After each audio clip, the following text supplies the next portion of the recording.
Africa's labour market, one of the most rigid in the world. We have wildcat strikes, we've got problems with collective bargaining and a high unemployment rate. So we're joined now by Chris Todd from Bowman Gilfillan and Gerhard Papenfus, CEO of the National Employers Association of South Africa, to look at the future of the labour environment. Gerhard, you represent something like 20,000 employers, so your voice must carry some weight in this. We know that wage increases have gone up by more than inflation for many years, and indeed by much more than inflation in some sectors. We know that productivity has declined by whatever measure you take it by. Some measures more than others. How do we break this cycle? And just to give the context for it, we've got 4.5 million people looking for work in South Africa. 3.1 million of them for more than a year have been looking for work. 61% don't have matric. Yeah. There's another way of looking at that statistic. 39% do have matric. Yeah. But can't get a job. Yeah. So, and that's Stats SA numbers. Yeah. Now, clearly, it's not just an endemic thing. It's a crisis. It's an emergency, and yet we can't seem to break this situation that we're in. Yeah. I think that the whole culture of employment need to change, and for that we will need huge leadership. It will have to come from the top. Government will have to make very tough policy decisions, firstly, and secondly, they will have to set an example. We will have to establish a new culture of work, and this whole debate on minimum wages, this is something that we'll seriously have to look at. You cannot put minimum wages and decent wages, so-called decent wages, and unskilled workers and unemployment in the same basket. We'll have to relax these things for employers to employ on lower wages. Combined with the high wages, we have labour legislation that make it very difficult to dismiss. Now, you can employ on a higher level if it's easy to dismiss, but South African employers need to build in the risk of eventual possible dismissal the day you employ.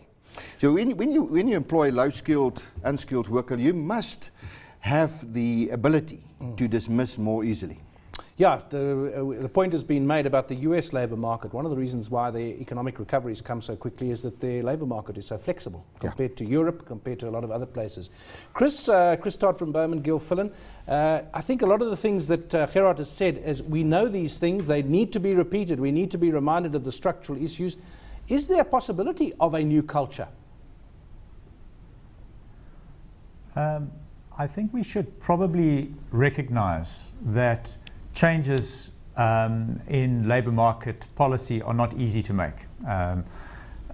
They require a number of things to be successful. One of them, normally and quite widely accepted, is that you need very high levels of trust between social partners. So when people point to the successful changes in labour market policy introduced in Germany, for example, there's little doubt that that came on the back of very high levels of trust and cooperation between workers, organised workers, the labour movement, business and the state, government. So I think one of the real challenges we've got at the moment is that we don't seem to be operating with the right levels of trust to introduce labour market reform, which is difficult at the best of times. And then the second thing I think we have to remember is that with our founding sort of legal document being the Constitution, which has in it a right to fair labour practices, we have gone along a certain path of development in labour protection. And I think that introduces a particular difficulty too, because we find what perhaps a little unkindly can be called a policy inertia evident in the state, where the only kind of changes that we see being proposed one can really describe as tinkering with a regulatory regime in labour that really there's a wide consensus actually could do with some quite substantial change. So those are challenges. You know, from my perspective, they are not insurmountable challenges, and I think that realistically what they need to prepare the groundwork is to re-establish a kind of a common vision, a new social contract, re-establish levels of trust that we're ultimately all in pursuit of the same outcomes in economic development.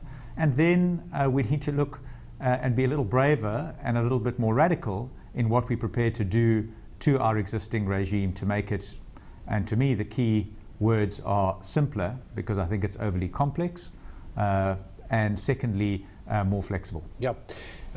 Gerhard, Chris talks about trust, and clearly that's an important aspect. There are also structural issues, and one is reminded of the British arrangement with the British Labour Party and the British government and the unions in the 1960s and 70s, where there was firstly a partnership, not as formal as the alliance that we have in South Africa, but the unions were big funders of the Labour Party and provided many of their MPs.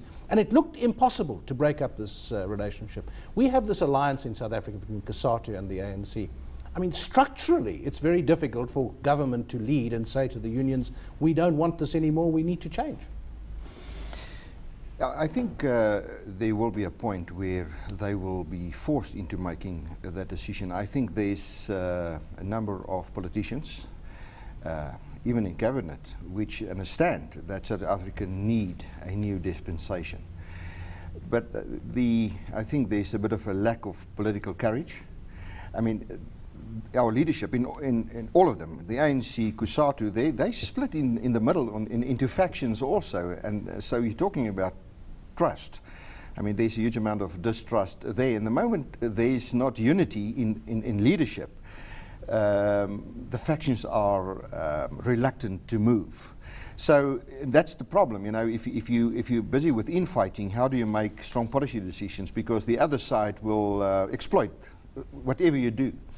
So that make hard policy decisions very unlikely at this stage. Although I think there's a realization, and of course the fact that the ANC and COSATU is in an alliance, that's not a natural alliance. But they don't want to break this thing at this stage because they don't know what the outcome of that will be. But I don't think that this is an alliance that can live forever. Chris, you work in the law at Bowman Gilfillan, and the lawyers are accustomed to incremental changes and clauses that are taken out and other clauses that are put in. But we need something dramatic here, don't we? Because the mining industry, as an industry, certainly in gold and platinum, is actually under threat of extinction, or large parts of it, if we don't get this right. Yes, I think you're right, and I think you're right. And you can point to lawyers and incrementalism, and the other problem that one has is with overly complex regulatory regimes, you see a little bit too much of lawyers in the system, and most businesses don't really like that for good reason. So for me, and you're right to point to the crisis in the mining industry, I think one of the things that the mining industry and the collective bargaining situation in the mining industry is illustrating, and I think all parties are starting to realize it, is that if we don't get this right, we are facing a real downward, a real downward spiral. Yeah. So yes, we need to get it right. And I think your initial question was, there's lots of diagnosis that tells us, and wide consensus, that we've got very serious problems in the labour market. Are there any solutions?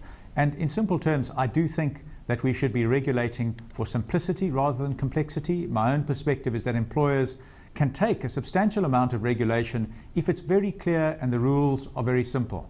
So in my view, we're going in the wrong direction as far as that's concerned, because with each incremental change we introduce a new level of complexity, and we need our lawyers more than we needed them before. Yep. And the second thing, so we can regulate for simplicity, and the second thing is, I do think that we are long overdue some substantial relaxation on the protection against dismissal, and that doesn't mean dismissal at will without any compensation. There are all sorts of ways that other countries have grappled with providing employers with flexibility on getting workers in and out without violating the basic social needs of workers. And again, I think those are two things, looking constructively ahead, that we really could make progress on if we had the right commitment. Well, the impulse to that needs will and leadership, but collective bargaining is a double-edged sword, isn't it, Gerhard? Because the mining industry would love to have a nice, stable collective bargaining system where they talk once every 2 years or 3 years and everyone agrees. However, collective bargaining can also be highly uncompetitive and squeeze out smaller players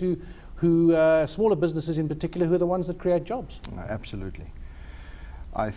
Look, one cannot blame collective bargaining only for, that's not the only reason for all our woes. But surely that is, if you talk to small business, they will tell you that that is the most, that is the biggest factor that discourages growth in small business. And there's no doubt that the structure of the bargaining council regime is that it favors trade unions, and it's written in such a way that the negotiating mainly take place between big business and trade unions. And small business is left out of the equation, and that needs to change. If you want a better dispensation there, you need the input of small business, and that is something that we're really fighting for.